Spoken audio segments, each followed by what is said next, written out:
ઓમ શ્રી ગણેશાય નમઃ. જય શ્રી કૃષ્ણ મિત્રો. શિવ પુરાણમાં વર્ણન થયેલી સોમવારની આ અત્યંત પાવન પવિત્ર પૌરાણિક કથા મિત્રો આપણે સાંભળીશું. મૃત્યુંજયાય રુદ્રાય નીલકંઠાય સંભવે અમૃતેશાય સર્વાય મહાદેવાય ધીમહે. પ્રિય ભક્તો, આજે આપણે સાંભળીશું દુઃખ દરિદ્રનો નાશ કરનારી ભોળાનાથની કથા. આ કથા શિવપુરાણમાં વર્ણન થયેલી છે. શિવપુરાણમાં કહેવાયું છે, જે પણ ભક્તો આ કથાને શાંત ચિત્તથી શાંત મનથી ભક્તિભાવપૂર્વક સાંભળશે તો તેની જન્મો જન્મોની દરિદ્રતા સમાપ્ત થઈ જશે. દરિદ્ર વ્યક્તિ ધનવાન બની જશે. રોગી બીમાર રોગથી મુક્ત થશે અને ભાગ્યના દ્વાર ખુલશે. શિવલિંગ પર જળ ચડાવવાથી કયા ફળની પ્રાપ્તિ થાય છે એ શિવજી માતા પાર્વતીની કલ્યાણ કરી આ કથા છે. જો તમે આ કથા પૂરી અંત સુધી સાંભળી લીધી તો સાચું માનો કે તમારી બધી પરેશાનીનો હળ મળી થઈ જશે અને ભગવાનના પ્રત્યે શ્રદ્ધા અને ભક્તિ 100 ગણી વધી જશે. તો આ કથાને પૂરા મનથી, ખુશ મનથી, પ્રસન્ન મનથી સાંભળજો અને બીજાને પણ સંભળાવજો, જેથી તમને આ કથાનો પૂરેપૂરો લાભ મળે. અને જો મિત્રો ભગવાનની કથા અધૂરી સાંભળીએ તો ભગવાનનું અપમાન થાય છે. સાથે આ વિડીયોને મિત્રો લાઈક પણ જરૂર કરી દેજો અને ઓમ નમઃ શિવાયનો એકવાર જયકાર જરૂર લગાવજો. શિવ પુરાણ અનુસાર એક ગામમાં એક ગરીબ બ્રાહ્મણ તેની પત્ની અને તેના પુત્ર સાથે રહેતો હતો. તેના પુત્રનું નામ હતું સોમદત્ત. તે બ્રાહ્મણ બહુ ગરીબ હતો. ગરીબ વૃદ્ધ બ્રાહ્મણ નિત્ય શિવજીને જળ ચડાવતો હતો અને તેની પત્ની બ્રાહ્મણીને આ બધું બિલકુલ પસંદ ન હતું. આમ તો બ્રાહ્મણી પહેલા તો બહુ સેવા પૂજા પાઠ કરતી હતી, વ્રત ઉપવાસ બધું જ કરતી હતી, પણ આટલું બધું કરવા છતાં પણ તેની ગરીબી, તેની દરિદ્રતા દૂર ન થઈ.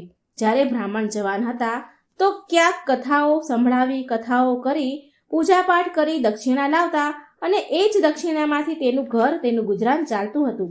છતાં પણ બ્રાહ્મણીને એક આશા હતી. એક આશા સાથે પૂજા પાઠ કરે કે ક્યારેક ને ક્યારેક તો મારા ઘરની ગરીબી દૂર થશે ને. પરંતુ ગરીબી તો દૂર થઈ જ નહીં. હવે તો બ્રાહ્મણ વૃદ્ધ થઈ ગયા. તેની અંદર એટલી શક્તિ ન હતી કે તે ક્યાંક કથા કહેવા જાય, પૂજા પાઠ કરવા જાય. હવે તો તે બીમાર રહેવા લાગ્યા. વૃદ્ધ થયા એટલે શક્તિ ન હોય. ઘરમાં તો કમાવા વાળું કોઈ હતું નહીં. બ્રાહ્મણનો દીકરો સોમદત્ત ગુરુકુળમાં ભણતો હતો. હવે તો બ્રાહ્મણીના ઘરમાં ખાવાના ફાફા પડી ગયા તો તેને બહુ ક્રોધ આવતો. પૂજા પાઠ કરવાનું એણે એટલે છોડી દીધું અને બ્રાહ્મણને પણ પૂજા પાઠ કરવાનું ના કહેતી હતી અને એવું કહે કે ભોળાનાથ અને અન્ય દેવી દેવતાઓની પૂજા કરતા કરતા વૃદ્ધ અવસ્થા આવી ગઈ, ગઢપણ આવી ગયું, પણ ભગવાનને આપણી ગરીબી દૂર ન કરી. હવે તો ઉપરથી એક અન્નના દાણા માટે તરસી ગયા છીએ. ખાવાના તો ફાફા પડી રહ્યા છે. અરે, મારી જ મતિ મરી ગઈ હતી કે મેં દિવસ રાત ઉપવાસ કર્યા, જપ તપમાં મારું શરીર સૂકવી નાખ્યું. હવે શું આપશે તમારો શિવ, જે તમે શિવલિંગ પર જળ ચડાવી રહ્યા છો? આવી રીતે બ્રાહ્મણની પત્ની બ્રાહ્મણને કહે. પ્રિય ભક્તો, બ્રાહ્મણીની વાત સાંભળીને બ્રાહ્મણ કંઈ કહે નહીં, કંઈ બોલે નહીં. તેને તો તેના આરાધ્ય ભોળાનાથ પર પૂરેપૂરો વિશ્વાસ હતો. હવે તો બ્રાહ્મણનો પુત્ર સોમદત્ત તેને પૂરી શિક્ષા કરીને ગુરુકુળથી પાછો તેના ઘરે આવી ગયો અને તેની માતા પિતા સાથે તેની સેવા કરવા લાગ્યો. એક દિવસની વાત છે. સોમદત્ત શિવજીના મંદિરમાં પૂજા પાઠ કરી રહ્યા હતા તો શિવ મંદિરમાં શિવ ભક્તોને શિવ કથા સંભળાવી રહ્યા હતા. સોમદત્ત શિવ કથા કહેતા એવું કહે છે કે જે ભક્ત ભગવાનની કથા સાંભળે છે તેના મનમાં જે કંઈ ઈચ્છા હોય છે તે ભોળાનાથ તેની મનોકામના જરૂર ને જરૂર પૂરી કરે છે. પ્રિય ભક્તો, સોમદત્તની આ બધી જ વાતો મંદિરમાં પૂજા કરવા આવેલા તે રાજ્યના રાજા સાંભળી રહ્યા હતા. એણે આવી વાત સાંભળી અને એણે આ વાત બહુ સારી લાગી. તેને સોમદત્તની આ વાત બહુ ગમી ગઈ. તેણે સોમદત્તને તેની પુત્રી રાજકુમારીને કથા સંભળાવવા માટે નોકરી પર રાખી લીધો સોમદત્તને. હવે સોમદત્ત રોજ રાજાની છોકરીને કથા સંભળાવવા મહેલ જતો હતો અને ત્યાં દક્ષિણામાં જે પણ મળે એનાથી તેના ઘરનું પાલન પોષણ થતું હતું. એનો પોષણ કરવા લાગ્યો. આમ છતાં પણ પેલી એની માતા બ્રાહ્મણી ખુશ ન હતી. તે એવું કહે કે મને મારા દીકરાના ભવિષ્યની ચિંતા છે. આપણું જીવન તો જેમ તેમ કરીને કપાઈ ગયું, પણ મારા પુત્રનું જીવન હજી બાકી છે. આપણા મર્યા પછી તેનું શું થશે? આવી રીતે એના પતિ બ્રાહ્મણને વાત કરે છે કે આપણી ભક્તિ પૂજા પાઠનું ફળ લાગે છે, ક્યારેય નહીં મળે. શું ભોળાનાથને મારું દુઃખ દેખાતું નહીં હોય?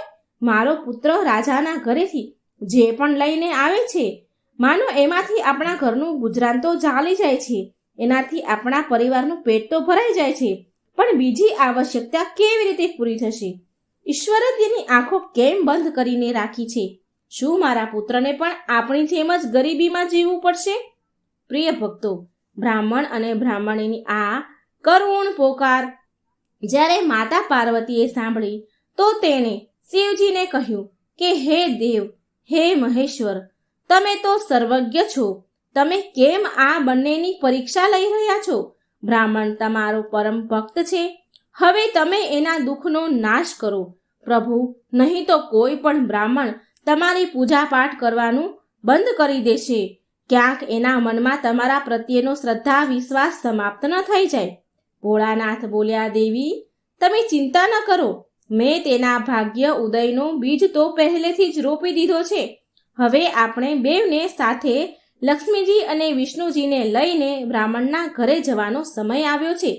મારી કૃપાની સાથે એ બ્રાહ્મણ દંપતી વિષ્ણુજી અને લક્ષ્મીજીની કૃપાના પણ પાત્ર છે. બંને પતિ પત્નીએ આપણા બંનેની પૂજા એક સાથે કરી છે. હે દેવી, પૃથ્વી પર જઈને આપણે શિવ લીલા કરવાની છે. ચાલો તૈયાર થઈ જાઓ.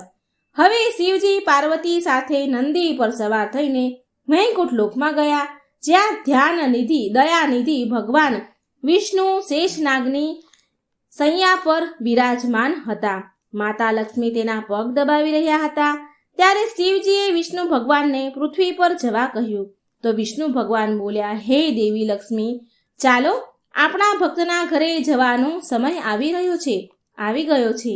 હવે ચારેય દેવી દેવતા સાધુના વેશ ધારણ કરીને પૃથ્વી લોક પર બ્રાહ્મણના ઘરે પહોંચી ગયા અને અલખ જગાવી અને બોલ્યા, અલખ નિરંજન, અલખ નિરંજન. ઘરમાંથી વૃદ્ધ બ્રાહ્મણ બહાર નીકળ્યા અને એણે પ્રણામ કર્યા એ સાધુને. તો એ સાધુ વેશધારી ભગવાન શિવ અને ભગવાન વિષ્ણુ બોલ્યા, અમે રાત્રિ તમારા ઘરે વિશ્રામ કરીશું. આ સાંભળી બ્રાહ્મણ પુત્ર સોમદત્તે અતિથિ દેવો ભવ ઉચ્ચારણ કર્યું અને કહે છે કે મહારાજ, મારા ઘરે દક્ષિણામાં મળેલા મને દાળ ભાત વગેરેથી અમારા ભોજનની પૂર્તિ થાય છે, માટે હું એક સમયના ભોજનની વ્યવસ્થા તમારા માટે કરી શકું છું. તો સાધુઓએ એને એક વાસણ આપીને કહ્યું કે એ દાળ ભાત આ વાસણમાં બનાવો તો આપણા બધાનું 2 સમયનું ભોજન બની જશે. આ પ્રકારે એ વાસણમાં ભોજન બનાવવાથી બંને સમયના ભોજનની પૂર્તિ થઈ જતી હતી. બીજા દિવસે પ્રાતઃકાળે સવારે સોમદત્ત જવા લાગ્યો તો સાધુ રૂપી ભગવાન શિવ પૂછે છે, હે પુત્ર, તું ક્યાં જઈ રહ્યો છે? એટલે એણે કહ્યું, સોમદત્ત કહે છે કે સાધુ મહારાજ, હું રાજાની પુત્રીને રાજકુમારીને કથા સંભળાવવા જઈ રહ્યો છું. તો સાધુ બોલ્યા કે તું કથા સંભળાવ્યા બાદ રાજાની પુત્રી રાજકુમારીને એવું પૂછજે કે તું કઈ આશાની પૂર્તિ માટે આ કથા સાંભળી રહી છે. હવે સોમદત્ત રાજકુમારીને કથા સંભળાવ્યા પછી એ પ્રશ્ન પૂછે છે કે તમે કઈ અભિલાષાની પૂર્તિ માટે કથા સાંભળો છો? તો રાજકુમારી રાજાની છોકરી બોલી કે હું એ અભિલાષાથી કથા સાંભળું છું કે મને એવો વર મળે જેની ચર્ચા બધાની જીભ પર હોય, જેના માથે સૂર્ય ચંદ્રનો પ્રકાશ હોય, શોભી રહ્યા હોય તથા એ ભાગ્યનો એવો ધનવાન હોય કે એના ચરણમાં લક્ષ્મીજી વસેલી હોય અને જાન લઈને આવે ત્યારે અત્યાર સુધી કોઈ જે જાન લઈને ન આવ્યું હોય એવી જાન લઈને આવે. તો પ્રિય ભક્તો, હવે સોમદત્ત પાછા ઘરે આવીને રાજકુમારીની બધી જ વાત એ સાધુને કહે છે. હવે જુઓ, બીજા દિવસે જ્યારે એ પ્રાતઃકાળે સોમદત્ત સવારે ફરી કથા સંભળાવવા માટે જાય છે તો સાધુ બોલ્યા, ભગવાનના વેશમાં આવેલા સાધુ બોલ્યા, બેટા, આજે ફરી એ જ પ્રશ્ન રાજકુમારીને પૂછજે અને જે ફરી કાલ વાળો જવાબ તને આપે તો એવું કહેજે કે જેવો પતિ તને જોઈએ છે એવો પતિ તો માત્ર હું એક જ છું, હું એક જ એવો વ્યક્તિ છું. આવું કહીને ભાગીને આવતો રહેજે. આ સાંભળી સોમદત્ત બોલ્યો, હે સાધુ મહારાજ, હું એક ગરીબ બ્રાહ્મણ. ક્યાં હું એક ગરીબ બ્રાહ્મણ જેનું ઘર એની દીધેલી દક્ષિણા ઉપર ચાલી રહ્યું છે, અને ક્યાં એ રાજકુમારની રાજાની પુત્રી રાજકુમારી. અને રાજા મને આ સાંભળીને મારા પરિવારને મૃત્યુદંડ આપીને મને મૃત્યુને ઘાટ ઉતારશે, માટે હું આવું નહીં કરું. તો સાધુ મહારાજ બોલ્યા, ઠીક છે, તો અમે હમણાં જ તને અને તારા પરિવારને તારી પરિવાર સહિત શ્રાપથી ભસ્મ કરી દઈશ. સોમદત્ત પહેલા તેની ચમત્કારથી ધરેલો હતો. પેલું પાત્ર આપ્યું હતું એમાં પૂરા પરિવારનું ભોજન થઈ જતું હતું. તો આ એક ચમત્કાર હતો. તો એ પહેલેથી જ આ ચમત્કારથી ધરેલો હતો. તો તેણે વિચાર્યું કે જો રાજા તો પછી મૃત્યુદંડ આપશે, પણ હું જો એ સાધુ કહે છે એવું નહીં કરું તો આ હમણાં જ અમને શ્રાપથી ભસ્મ કરી દેશે. માટે સાધુને આશ્વાસન આપીને સોમદત્ત કથા સંભળાવવા માટે ચાલ્યો ગયો. સોમદત્તે ત્યાં રાજકુમારીને કથા સંભળાવી અને કથા પૂરી થયા પછી સોમદત્ત બોલ્યા કે હે રાજકુમારી, કાલે તમે જે મને કહ્યું હતું કે એ અનુસાર જેવો વર તમને જોઈએ છે એવો વર તો માત્ર હું જ છું. આવું કહીને સોમદત્ત ત્યાંથી ભાગી આવ્યો, દોડીને તેના ઘરે ભાગી આવ્યો. રાજાની પુત્રીનો તો એકદમ આઘાત પહોંચી ગયો. તેણે દાસી દ્વારા તેના પિતાને બોલાવ્યા અને બધી જ વાત કહી. રાજાએ આશ્વાસન આપ્યું રાજકુમારીને અને કહ્યું કે એ ઉદંડ બ્રાહ્મણને તેની સજા મળશે. રાજાએ તેના મંત્રી સાથે ચર્ચા વિચારણા કર્યા તો એક વરિષ્ઠ મંત્રી બોલ્યા, સોમદત્તે તો અપરાધ તો ફાંસી દેવા લાયક કર્યો છે, પરંતુ એ એક બ્રાહ્મણ છે, તેને ફાંસી આપવાથી એક બ્રાહ્મણ હત્યાનું પાપ લાગશે. કંઈક એવું કરો કે તેને દંડ પણ મળે અને બ્રહ્મ હત્યાનું પાપ પણ ન લાગે. પ્રિય ભક્તો, ઘણો વિચાર વિમર્શ કર્યા પછી એ નક્કી થયું કે લગ્નનું નિમંત્રણ પત્ર અમુક શરતો સાથે સોમદત્ત બ્રાહ્મણના ઘરે મોકલવામાં આવે. રાજાએ શરતો વાળું નિમંત્રણ પત્ર લખાવીને તેના નોકરના હાથે સોમદત્તને ત્યાં મોકલાવ્યું. આ બાજુ સોમદત્તે ઘરે પહોંચીને સાધુઓને બધી વાત કરી. સાધુઓને કહ્યું કે તમારા કહ્યા અનુસાર રાજકુમારીને મેં કહ્યું તો રાજકુમારી બહુ ક્રોધે ભરાણી. હવે જલ્દી ફાંસીનો સંદેશ પહોંચતો જશે ઘરે. થોડી વારમાં જ નોકર નિમંત્રણ પત્ર લઈને ઘરે પહોંચી ગયો. સાધુઓએ નોકરને સન્માન સહિત બેસાડીને સોમદત્તને નિમંત્રણ પત્ર વાંચવા કહ્યું. તો તે પત્ર આ પ્રકારે હતો. સોમદત્તે પત્ર વાંચ્યો કે હે બ્રાહ્મણ પુત્ર, અમને તારા લગ્નનો પ્રસ્તાવ મંજૂર છે, પરંતુ સાથે સાથે અમારી અમુક શરતો પણ છે. અમારી બધી જ શરતો પૂરી કર્યા પછી અમે અમારી કન્યાના વિવાહ તમારી સાથે કરી દઈશું. જો શરત પૂરી નહીં થાય તો તને તારા પરિવાર સહિત ફાંસી આપવામાં આવશે. અને શરતો આ મુજબ છે.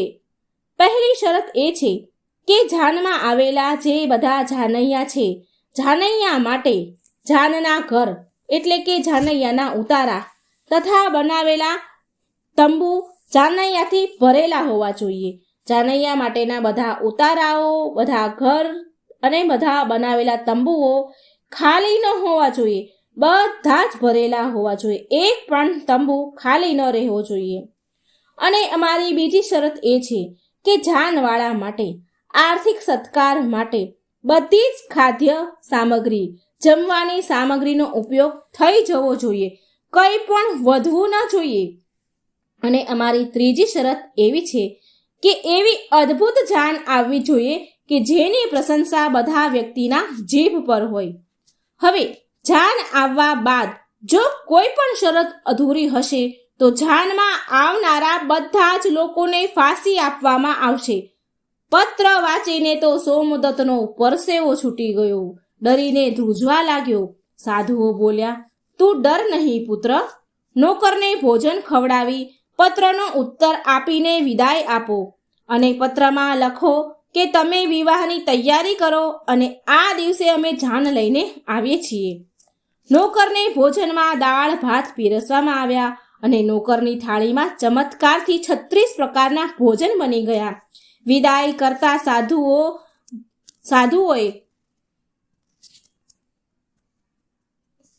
સાધુઓ જે કે ભોળાનાથ અને ભગવાન વિષ્ણુ હતા, તેણે મુઠ્ઠી ભર ધૂણીની રાખ એ નોકરને આપી એ પત્રમાં જવાબ લખીને પછી વિદાય કર્યો. બહાર નોકર આવ્યો તો જોયું કે રાખ નહીં પણ હીરા મોતી હતા. જે સાધુઓએ રાખ આપી હતી એ હીરા મોતી બની ગયા. એ તો બહુ ખુશ થઈ ગયો અને રાજા પાસે ગયો. રાજાએ સકારાત્મક જવાબ સાંભળીને એને વિચાર આવ્યો કે આ ગરીબ બ્રાહ્મણ કોના ભરોસે આવું કરી રહ્યો છે? શું કોઈ દુશ્મનનો રાજા તો નહીં હોય ને, એને સાથ નહીં આપતો હોય ને? બહુ વિચાર કર્યો અને વિચાર કર્યા પછી રાજાએ શહેરના તમામ બારાત ઘર એટલે કે જાનના જે ઉતારા હોય એ શણગાર્યા. બધા જ ઉતારા શણગારી દીધા અને અનેકો તંબુ બંધાવી દીધા. કેમ કે રાજાને એ વિશ્વાસ હતો કે વધારે જાનૈયા બારાતીઓ નહીં આવે અને તેની શરત હારી જશે. ગરીબ બ્રાહ્મણ હતો તો આટલા બધા ઉતારા અને તંબુ બાંધ્યા તો એટલા બધા તો જાનૈયા બારાતીઓએ ક્યાંથી લાવશે? એને એ વિશ્વાસે એણે બહુ અનેકો તંબુ બાંધ્યા કે એ શરત હારી જાય. હવે આ તરફ સોમદત્ત તેની જાનમાં આવવા માટે જેને પણ નોતરે એ વ્યક્તિ એને એવું કહીને ના કહી દે કે નહીં, તારો તો અંતિમ સમય આવી ગયો છે અને તારી સાથે મરવા માટે જાનમાં અમે શું કામ આવીએ? આવી વાત સાંભળી તે બહુ હેરાન હતો. લગ્નવાળા દિવસે સોમદત્તને દુઃખી જોઈ ભગવાન રૂપી સાધુ બોલ્યા, પુત્ર, આજે તો તારા વિવાહ છે અને તું આટલો દુઃખી કેમ થઈ રહ્યો છે? તૈયાર થઈ જા અને અમારી સાથે ચાલ. તું કોઈ પણ વાતની ચિંતા ન કર, અમે તારી સાથે છીએ. એટલે સોમદત્તે ભાગ્યમાં જે લખ્યું હશે એ થશે આમ વિચારીને સોમદત્ત સાધુ સાથે ચાલતો થયો. ભગવાન શિવજીએ જાનમાં આવવા માટે બધા જ દેવી દેવતાઓને મનુષ્યના રૂપમાં આમંત્રિત કર્યા તથા ભૂત પ્રેત અનેક ગણોને પણ લગ્નમાં બોલાવી લીધા. જેના કારણે સજાવેલા જાનૈયાના ઉતારા બધા જ તંબુ ભરાઈ ગયા અને ઉપરથી તેમ છતાંય અમુક જાનૈયા તંબુ વગરના જ રહી ગયા. ઉતારામાં એ બધાને જગ્યા ન મળી અને રાજા પાસે સૂચના મોકલવામાં આવી કે જાનૈયાઓ માટે ઉતારાઓ બીજા તૈયાર કરાવડાવો, બીજા તંબુઓનો પ્રબંધ કરવામાં આવે, આવી સૂચના મોકલાવી. અને આવી સૂચના મળવાથી રાજાએ વિચાર કર્યો કે ક્યાંથી આટલા જાનૈયા આવી ગયા, મારે જઈને જોવું જોઈએ. રાજા તો ઉતાવળે ત્યાં પહોંચ્યા. રાજાને આવતા જોઈને શુક્લવ ને શનિદેવને ભગવાન શિવે બાળકના રૂપમાં બનાવી દીધા. ભગવાન શિવે એમને બાળકનું રૂપ ધારણ કરાવી દીધું અને ભૂખના કારણે રડાવા લાગ્યા. ભગવાન શિવે શનિદેવને બાળકનું રૂપ બનાવ્યું. બહુ બધા લોકોને બાળકનું રૂપ બનાવડાયું અને ભૂખના કારણે રડતા હોય એવું કરવા લાગ્યા. એ બાળકો ખૂબ જોરથી રડતા હતા. રાજાએ એ બાળકોને રડતા જોઈને પૂછ્યું, એ સાધુ મહારાજને પૂછ્યું, આ બાળકો કેમ રડી રહ્યા છે? તો સાધુ બોલ્યા, સાધુ રૂપમાં શિવજી બોલ્યા, હે રાજન, આ બાળકોને બહુ ભૂખ લાગી છે. રાજાએ એ બાળકોને ખાવા માટે મોકલી દીધા. જ્યાં રસોઈ તૈયાર કરવામાં આવી હતી આટલા બધા વિશાળ જાનૈયાઓ માટે. થોડા સમય પછી રાજાના કર્મચારીઓ રાજા પાસે આવ્યા અને કહે છે કે એ 2 બાળકો તો બધું જ ભોજન ખાઈ ગયા અને હજી પણ ભૂખ ભૂખ કરતા કરતા બૂમો પાડી રહ્યા છે, રડી રહ્યા છે. કેટલું બધું ભોજન બનાવવામાં આવ્યું હતું, એ બધું જ ભોજન આ 2 બાળકો જ ખાઈ ગયા છે. આ સાંભળીને રાજા તો થોડી વાર હેરાન થઈ ગયો, બહુ આશ્ચર્યમાં પડી ગયો અને હવે બધું ભોજન ખાઈ ગયા. આટલું બધું ભોજન એક સાથે તૈયાર કેવી રીતે થાય? તો એ રાજા ચિંતામાં પડી ગયો. હવે તેનો ઘમંડ એનો તૂટ્યો. તેણે તેનો ઘમંડ ત્યાગીને સાધુ સામે નત મસ્તક નમાવી કહ્યું, હે મહારાજ, હે સાધુ મહારાજ, હવે મારી લાજ, મારી આબરૂ તમારા હાથમાં છે. સાધુ રૂપી ભગવાન બોલ્યા, કઈ વાંધો નહીં, બધું જ બરાબર થઈ જશે. તું ઘરે જઈને જાનના આગમનની, જાનના સ્વાગતની તૈયારી કર. રાજાએ શહેરને બહુ સુંદર રીતે શણગાર્યું. બધી જ જગ્યાએ ફૂલો, ઝાલરોથી આખું શહેર એક દુલ્હનની જેમ શણગારી દીધું. સોમદત્ત પણ વરરાજાના વસ્ત્રમાં એક રાજકુમારની જેમ સુંદર દેખાઈ રહ્યો હતો. સાંજનો સમય થયો. સાંજના સમયે તેને એક સુંદર રથમાં બેસાડવામાં આવ્યો. રથની આગળ અનેક પ્રકારના બેન્ડ બાજાવાળા, નગારાવાળા નાચતા ગાતા હતા. વરરાજાના મસ્તકને ચંદ્ર અને સૂર્ય ભાતી સજાવ્યું. જાનૈયાઓ હાથમાં મુદ્રાઓ લઈને એકબીજા પર આમ તેમ ઉડાડી રહ્યા હતા. ખૂબ પૈસા, ખૂબ મુદ્રાઓ, સોનાની મુદ્રાઓ ઉડાડતા હતા. જાનનું આવું અદ્ભુત દ્રશ્ય જોઈને લોકો આપસમાં એકબીજા સાથે વાતો કરવા લાગ્યા. આ બ્રાહ્મણના ભાગ્ય તો જુઓ, આના મસ્તક પર ચાંદ, સૂરજ અને ચારે તરફ લક્ષ્મી ઉડાડવામાં આવી રહી છે. માનો કે કોઈ મોટા રાજાની જાન નીકળી હોય.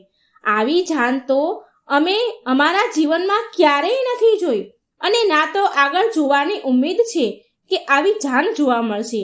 આ ભાગ્યનો બહુ મોટો ધનવાન છે.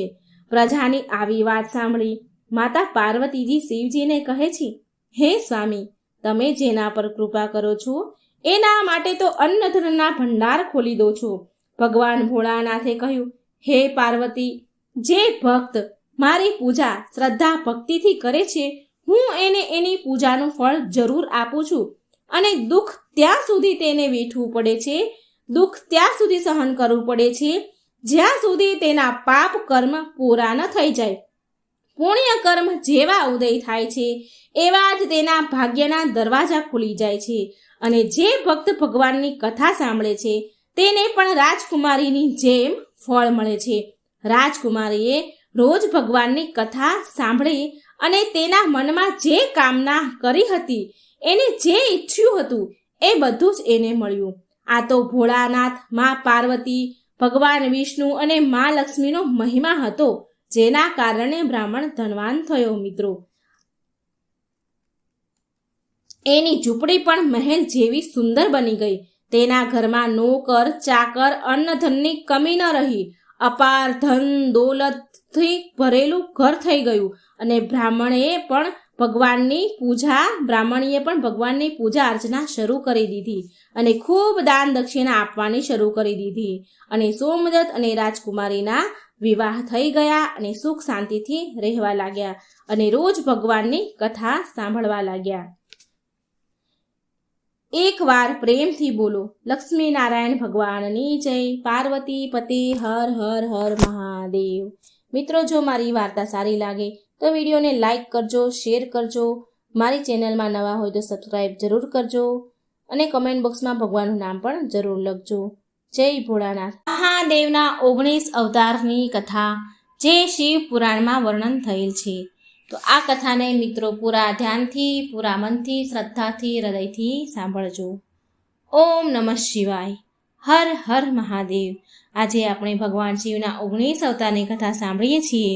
લગભગ ઘણા લોકોને આ અવતારની કથા વિશે નહીં ખબર હોય, નહીં જાણતા હોય, તો નથી જાણતા તો એ આ વાર્તા જરૂર સાંભળે અને બીજાને પણ શેર કરે, અને જાણતા પણ હોય છતાં પણ આ વાર્તાને જરૂર સાંભળજો અને આ વિડીયો, આ વાર્તા બીજાને શેર કરજો. કારણ કે ભગવાનની કથાઓ જેટલા લોકો સાંભળે છે આપણા માધ્યમથી, એટલું બમણું પુણ્ય મળે છે. કથા સાંભળવાથી મન પવિત્ર અને શાંત તો થાય જ છે, અને સાથે ઉપરાંત ભગવાનની કૃપા પણ વરસે છે, અંતે ભગવાનનું શરણું મળે છે અને શ્રદ્ધા ભક્તિ ભાવ વધે છે. માટે પૂરા મનથી, હૃદયથી, શ્રદ્ધાથી આ વાર્તા સાંભળજો. અને આ ચેનલમાં જો તમે નવા છો મારા દર્શક મિત્રો, તો વિનંતી છે કે આ ચેનલને સબસ્ક્રાઈબ જરૂર કરી દેજો, વિડીયો લાઈક અને શેર પણ જરૂર કરજો. ઓમ નમઃ શિવાય. આદિ અનાદિ અનંત શિવ છે, ઋષિ વૈરાગી સંત શિવ છે. શિવજીએ બ્રહ્માંડ રચાવ્યું, શિવજી જ જાણે શિવની માયા. ઓમ ગંગ ગણપતે નમઃ. ભગવાન શિવ સદાય તેમના ભક્તોની રક્ષા કરનાર છે, જીવન મરણના ચક્રમાંથી મુક્તિ પ્રદાન કરનાર છે. જે ચિતાની ભસ્મથી સ્નાન કરે છે, તરત જ ભક્તિનું ફળ આપનાર ભગવાન શિવ છે. જે દુષ્ટો અને દુરાચારીઓના કાળ છે, તેવા કૃપા વરસાવનાર દેવોના દેવ મહાદેવની અમૃતરૂપી કથા આપણે આજે રસપાન કરીશું. ભગવાન શિવ દેવોના દેવ કહેવાય છે, દેવોના દેવ મહાદેવ કહેવાય છે. તેમને મહાદેવની સંજ્ઞા આપવામાં આવી છે. હંમેશા ભગવાન શિવે સૃષ્ટિનું કલ્યાણ જ કર્યું છે. ધર્મશાસ્ત્રોમાં ભગવાન શિવના 19 અવતારના ઉલ્લેખ મળી આવે છે. શાસ્ત્રમાં અલગ અલગ અવતારોના જુદા જુદા ઉદ્દેશ આપવામાં આવ્યા છે. ચાલો જાણીએ અવતારની કથા. બોલો હર હર મહાદેવ. પહેલો અવતાર શરભ અવતાર. ભગવાન શિવનો પહેલો અવતાર છે શરભ અવતાર.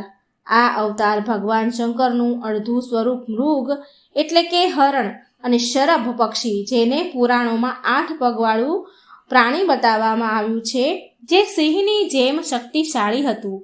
આ રૂપમાં એમનું વર્ણન થયું છે. ભગવાન શિવે આ રૂપ ધારણ કર્યું છે. આ અવતારમાં ભગવાન શિવજીએ શ્રી હરિ વિષ્ણુ ભગવાનનો અવતાર નરસિંહ અવતારના ક્રોધને શાંત કરવા માટે લીધો હતો. લિંગ પુરાણમાં શિવજીના શરભ અવતારની કથા છે, જેના અનુસાર હિરણ્યકશ્યપનો વધ કરવા માટે ભગવાન વિષ્ણુએ નરસિંહ અવતાર લીધો હતો. અને એમના વધ કર્યા બાદ પણ જ્યારે ભગવાન નરસિંહનો ક્રોધ શાંત ન થયો, તો દેવતાઓ શિવજી પાસે પહોંચ્યા અને પછી ભગવાન શિવજીએ શરભ અવતાર લીધો હતો અને આ રૂપમાં ભગવાન નરસિંહ પાસે પહોંચ્યા હતા તથા એમની સ્તુતિ કરી. પણ ભગવાન નરસિંહનો ક્રોધ છતાં પણ શાંત ન થયો. પછી ભગવાન શિવે આ જોઈ શરભરૂપી ભગવાન શિવજીએ એમની પૂંછડીમાં નરસિંહ ભગવાનને લપેટી લીધા અને ઉડી ગયા. ભગવાનને નરસિંહ અવતાર ભગવાનને પૂંછડીમાં લપેટ્યા બરાબર અને પછી ઉડવા લાગ્યા. ત્યારે જઈને ભગવાન નરસિંહનો ક્રોધ અગ્નિ શાંત થઈ હતી. નંબર 2, બીજો અવતાર પીપલાદ અવતાર. માનવ જીવનમાં ભગવાન શિવના પીપલાદ અવતારનું ઘણું મહત્વ છે. શનિ પીડાનું નિવારણ પીપલાદ દેવથી જ સંભવ થયું હતું. કથા એમ છે કે પીપલાદ મુનિએ દેવતાઓને પૂછ્યું કે શું કારણ છે કે મારા પિતા દધીચી મારા જન્મ પૂર્વ પહેલાં જ મને છોડીને ચાલ્યા ગયા. તો દેવતાઓએ કહ્યું કે શનિ ગ્રહની દ્રષ્ટિના કારણે આવો કોઈ યોગ સર્જાયો હતો, યોગ બન્યો હતો, એટલે તમારા પિતાનું મૃત્યુ થયું. પીપલાદ મુનિ આ સાંભળીને બહુ ક્રોધે થયા અને એમણે શનિને નક્ષત્ર મંડળમાંથી નીચે પાડવાનો શ્રાપ આપ્યો અને શ્રાપના પ્રભાવથી શનિ એ જ સમયે આકાશમાંથી નીચે પડવા લાગ્યા. દેવતાઓની પ્રાર્થના કરવાથી પીપલાદ મુનિએ શનિદેવને માફ કરી દીધા કે શનિ જન્મથી લઈને 16 વર્ષની આયુ સુધી કોઈ પણ વ્યક્તિને કષ્ટ નહીં આપે. બસ ત્યારથી જ પીપલાદ મુનિનું સ્મરણ કરવા માત્રથી શનિની પીડા કષ્ટ દૂર થઈ જાય છે. શિવ પુરાણ અનુસાર સ્વયં બ્રહ્માજીએ જ આ અવતારનું નામકરણ કર્યું હતું અને આનું વર્ણન 24મો ભાગ અને 28મા અધ્યાયમાં મળી આવે છે. ત્રીજો અવતાર નંદી અવતાર. ભગવાન શંકર બધા જ જીવોનું પ્રતિનિધિત્વ કરે છે અને તેમનો નંદીશ્વર અવતાર પણ આ વાતનું અનુસરણ કરતા બધા જ જીવોમાં પ્રેમનો સંદેશ આપે છે. નંદી બળદ કર્મનું પ્રતીક છે, જેનો અર્થ એવો થાય છે કે કર્મ જીવનનો મૂળ મંત્ર છે. અને આ અવતારની કથા આ પ્રમાણે છે. શિલાદ મુનિ બ્રહ્મચારી હતા. તેમનો વંશને સમાપ્ત થતા જોઈ તેમના પિતૃઓએ શિલાદને સંતાન ઉત્પન્ન કરવાનું કહ્યું. શિલાદે આયોજન અને મૃત્યુહીન સંતાનની કામનાથી ભગવાન શિવની તપસ્યા કરી. ત્યારે ભગવાન શંકરે સ્વયં શિલાદને ત્યાં પુત્ર રૂપે જન્મ લેવાનું વરદાન આપ્યું. થોડા સમય પછી જ્યારે શિલાદ જમીન ખેડવા ગયેલા તો શિલાદને ધરતીમાંથી ઉત્પન્ન એક બળદ મળ્યું. જ્યારે શિલાદ જમીન ખેડતા હતા ત્યારે ધરતીમાંથી ઉત્પન્ન થયેલો એક બાળક મળ્યો. શિલાદે એનું નામ નંદી રાખ્યું. ભગવાન શંકરે નંદીને એમનો ગણાધ્યક્ષ બનાવ્યા અને આવી રીતે નંદી નંદેશ્વર થઈ ગયા. અને મરુતોની પુત્રી શ્રુયાંશાની સાથે નંદીના વિવાહ કરવામાં આવ્યા હતા. ભગવાન શિવનો ચોથો અવતાર ભૈરવ અવતાર. શિવ પુરાણમાં ભૈરવને પરમાત્મા શિવનો પૂર્ણ અવતાર બતાવવામાં આવ્યો છે.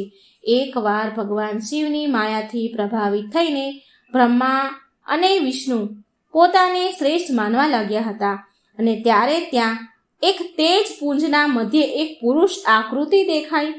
એ તેજ પુંજ જોઈ બ્રહ્માજી બોલ્યા કે ચંદ્રશેખર, તું મારો પુત્ર છે, માટે તું મારા ચરણોમાં આવી જા. બ્રહ્માજીની આવી અહંકારી વાત સાંભળીને શિવજીને ક્રોધ આવી ગયો અને એમણે પુરુષ આકૃતિને કહ્યું. બ્રહ્માજીએ એવું પણ કહ્યું કે કાળની ભાતિ સુશોભિત થવાના કારણે તમે સાક્ષાત કાળરાજ છો, ભીષણ હોવાથી ભૈરવ છો. ભગવાન શંકરે આ વરદાનને પ્રાપ્ત કરીને કાળ ભૈરવનું રૂપ ધર્યું અને કાળ ભૈરવે એમની આંગળીના નખથી બ્રહ્માજીના 5મા મસ્તકને કાપી નાખ્યું. કેમ કે બ્રહ્માજીને અહંકાર આવી ગયો હતો કે હું સૌથી મોટો છું. એટલે ભૈરવે એમની આંગળીથી બ્રહ્માજીનું 5મું મસ્તક કાપી નાખ્યું. બ્રહ્માજીનું માથું કાપવાના કારણે ભૈરવ બ્રહ્મ હત્યાના દોષી થઈ ગયા. કાશીમાં ભૈરવને બ્રહ્મ હત્યાના પાપથી મુક્તિ મળી. કાશીવાસીઓ માટે ભૈરવ દેવની ભક્તિ અનિવાર્ય બતાવવામાં આવી છે. ભગવાન શિવનો 5મો અવતાર અશ્વત્થામા અવતાર. મહાભારત અનુસાર પાંડવોના ગુરુ દ્રોણાચાર્યના પુત્ર અશ્વત્થામા કાળ, ક્રોધ, યમ અને ભગવાન શંકરના અંશ અવતાર છે. આચાર્ય દ્રોણે ભગવાન શિવને એમના પુત્ર રૂપમાં પામવા માટે ઘોર તપસ્યા કરી હતી અને ભગવાન શિવજીને એમને વરદાન આપ્યું હતું શિવજીએ કે એ એમના પુત્ર રૂપે અવતરિત થશે. સમય આવવા પર શિવજીએ એમના અંશરૂપી દ્રોણાચાર્યના પુત્ર અશ્વત્થામાના રૂપમાં અવતાર લીધો. એવી માન્યતા છે કે અશ્વત્થામા અમર છે અને એ આજે પણ ધરતી પર નિવાસ કરે છે.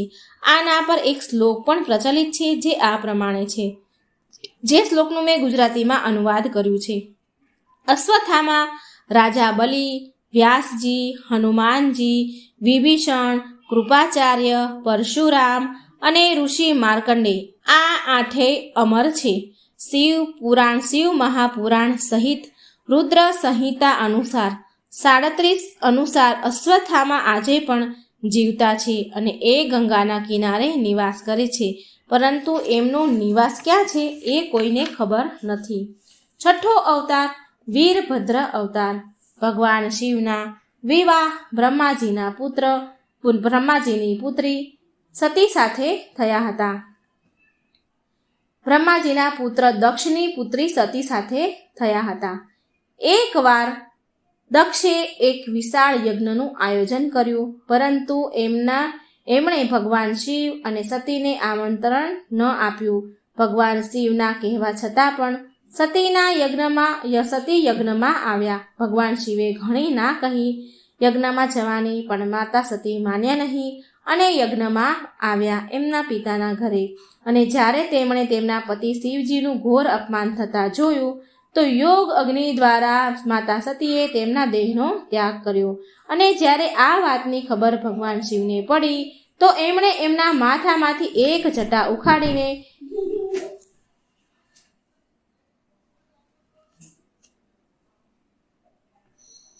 પહાડ ઉપર ફેંકી અને એ જટામાંથી મહાભયંકર વીરભદ્ર પ્રગટ થયા. ત્યાર પછી વીરભદ્ર અવતારે દક્ષના યજ્ઞનો વિધ્વંસ કર્યો અને દક્ષનું માથું કાપીને તેમણે મૃત્યુદંડ આપ્યો. પછી દેવતાઓના અનુરોધ કરવાથી ભગવાન શિવે દક્ષના ધડ પર એક બકરાનું મોઢું લગાવ્યું અને દક્ષ રાજાને ફરી જીવતા કર્યા. 7મો અવતાર ગૃહપતિ અવતાર. ભગવાન શિવનો 7મો અવતાર છે ગૃહપતિ. આની કથા તો આ પ્રમાણે છે કે નર્મદાના તટ પર ધર્મપુર નામનું એક નગર હતું. ત્યાં વિશ્વાના નામના એક મુનિ રહેતા હતા તથા તેમની પત્ની સુચેષ્મતી રહેતી હતી. સુચેષ્મતી બહુ સમય સુધી નિસંતાન હોવાથી તેમણે એક દિવસ તેમના પતિ સાથે શિવ સમાન એક પુત્ર પ્રાપ્ત થાય તેવી ઈચ્છા વ્યક્ત કરી. પુત્રની અભિલાષા પૂરી કરવા માટે તે વિશ્વસનાર કાશી આવી ગયા અને અહીં તેમણે ભગવાન શિવના ઘોર તપ દ્વારા ભગવાન શિવની વીરેશલિંગની આરાધના કરી. એક દિવસ મુનિએ વીરેશલિંગની મધ્ય એમણે એક બાળક દેખાયું. મુનિએ બાળ રૂપધારી શિવની પૂજા કરી અને તેમની પૂજાથી પ્રસન્ન થઈને ભગવાન શંકરે સુચિષ્મતીના ગર્ભથી અવતાર લેવાનું વરદાન આપ્યું.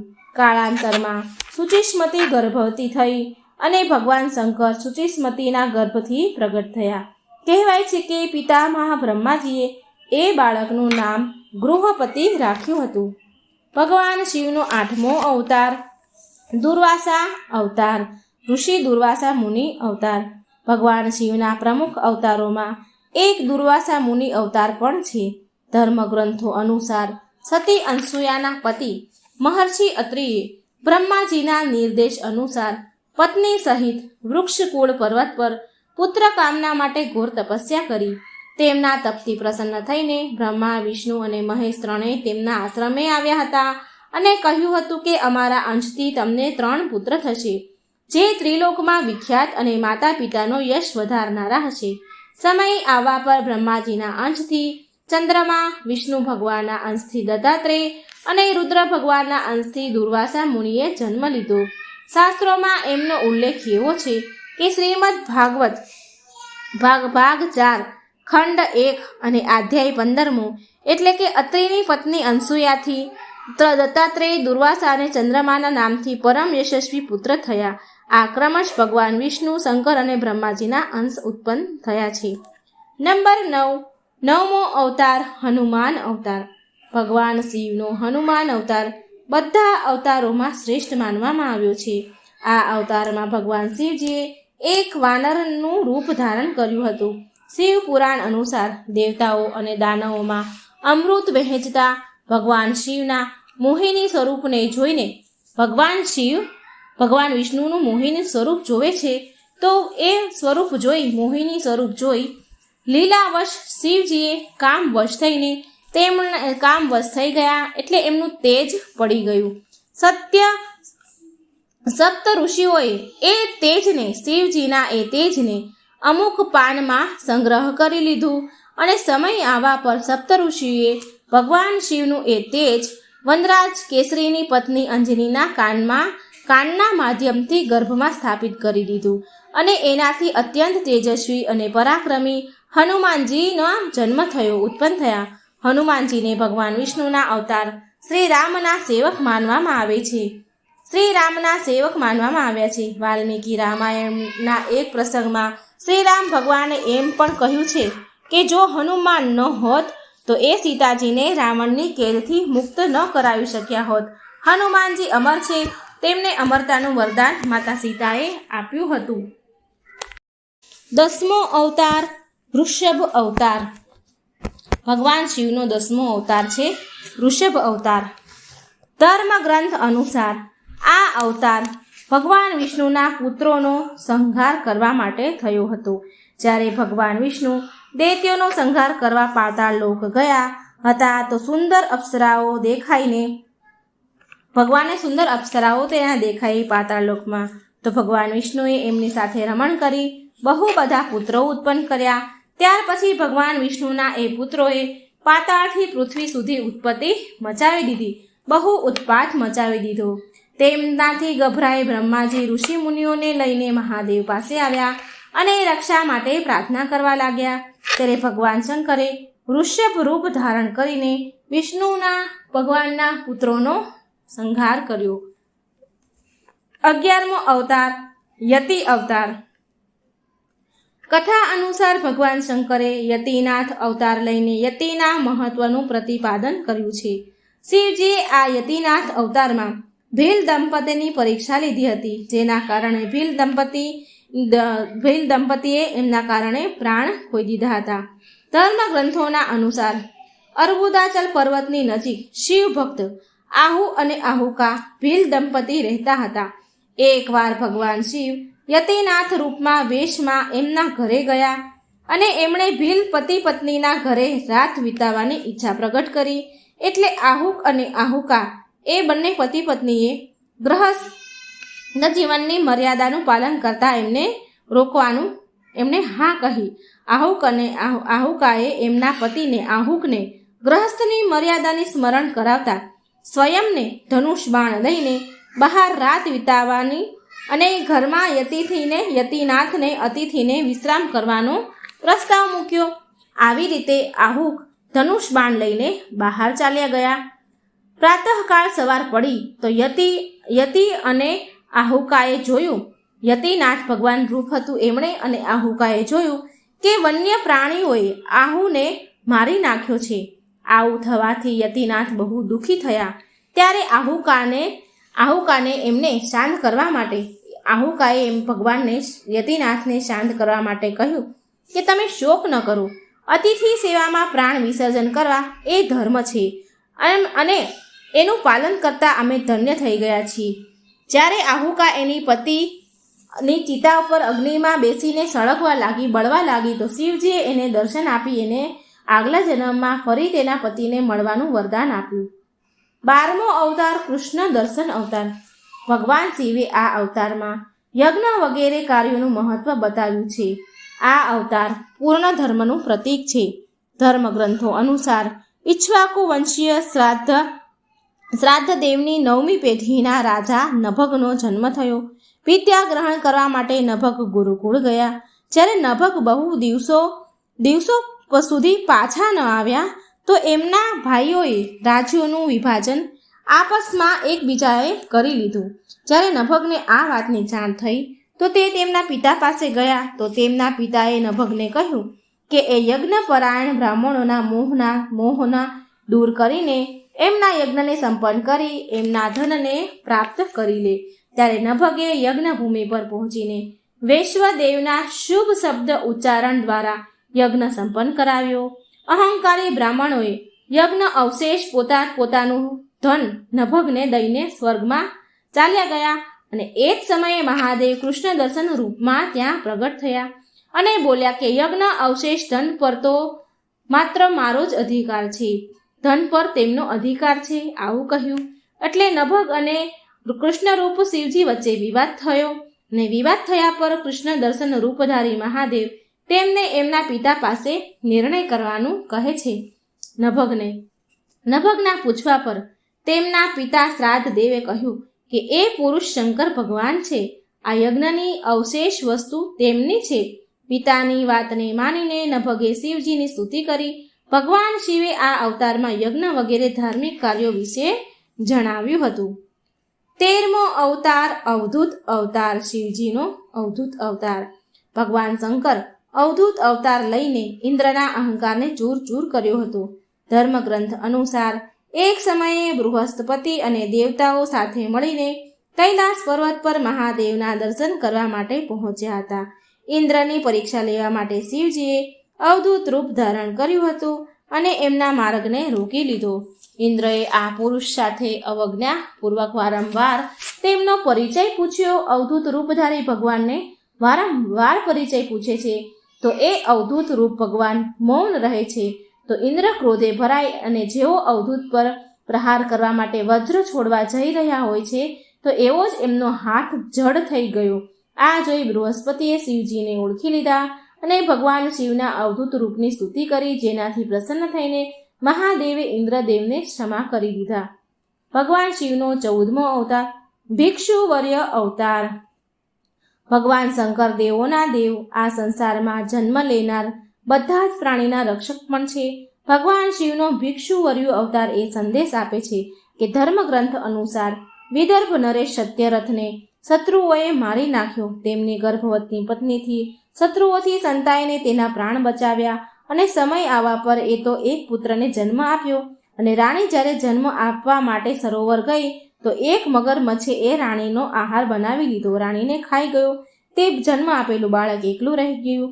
ત્યારે એ બાળક ભૂખ તરસથી તડપી રહ્યું હતું.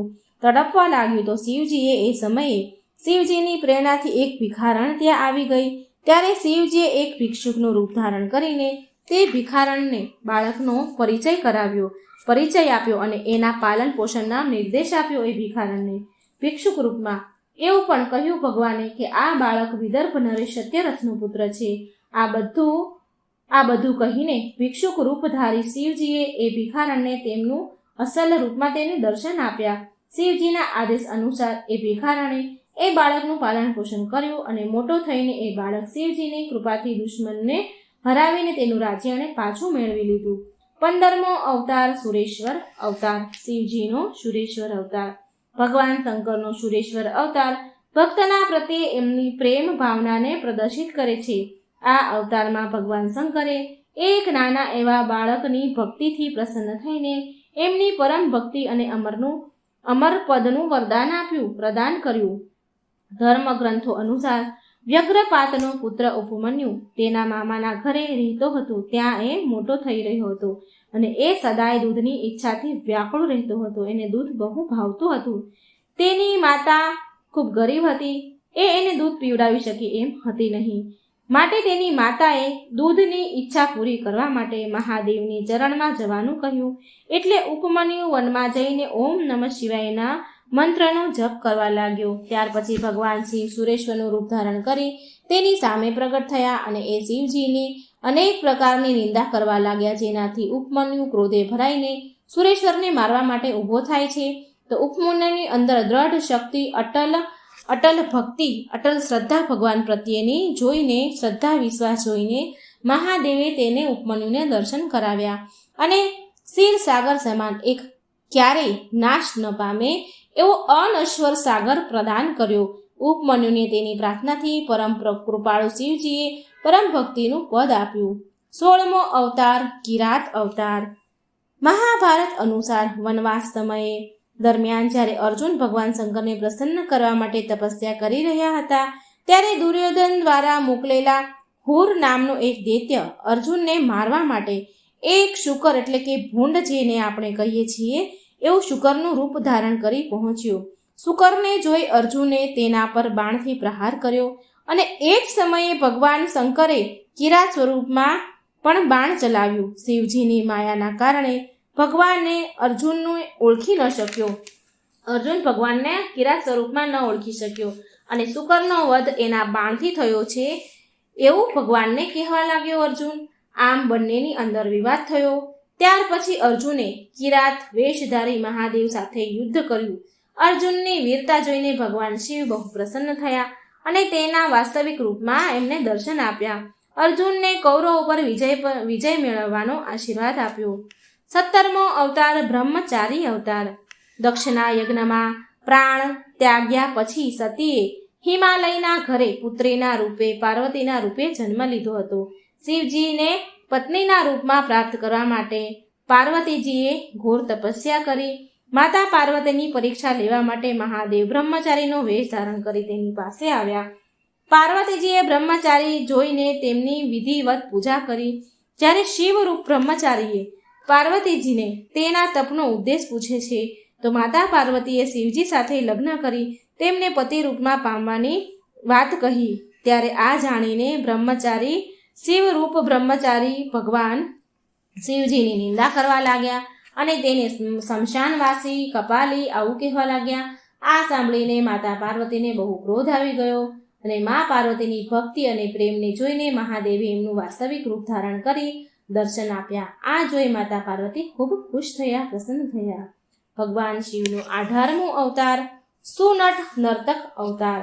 માતા પાર્વતીના પિતા હિમાલય પાસે તેમની પુત્રીનો હાથ માંગવા માટે એકવાર શિવજીએ સુનટ નર્તક વેશ ધારણ કર્યો હતો. હાથમાં ડમરું લઈને શિવજી નટના રૂપમાં હિમાલય પર પહોંચ્યા હતા અને નૃત્ય કરવા લાગ્યા હતા. નટરાજ શિવજીએ એટલું સુંદર અને મનમોહક નૃત્ય કર્યું કે બધા જ એમનાથી ખુશ થયા, પ્રસન્ન થઈ ગયા. જ્યારે હિમાલયે જ્યારે નટરાજને ભિક્ષા માંગવાનું કહ્યું તો નટરાજ ભગવાન શિવે ભિક્ષામાં પાર્વતીજીને માંગી લીધા. આથી હિમાલયને બહુ ક્રોધ આવી ગયો અને થોડીવાર પછી નટરાજ વેશધારી શિવજી માતા પાર્વતીને તેમનું અસલ રૂપ દેખાડીને ત્યાંથી ચાલ્યા ગયા. અને તેમના ગયા પછી ત્યાર પછી મેના દેવી અને હિમાલયને સાચી વાતની ખબર પડી કે નટરાજ એ શિવજી જ હતા. તેમણે મા પાર્વતીને મહાદેવને આપવાનો પછી નિર્ણય કરી લીધો. 19મો અવતાર યક્ષ અવતાર. યક્ષ અવતાર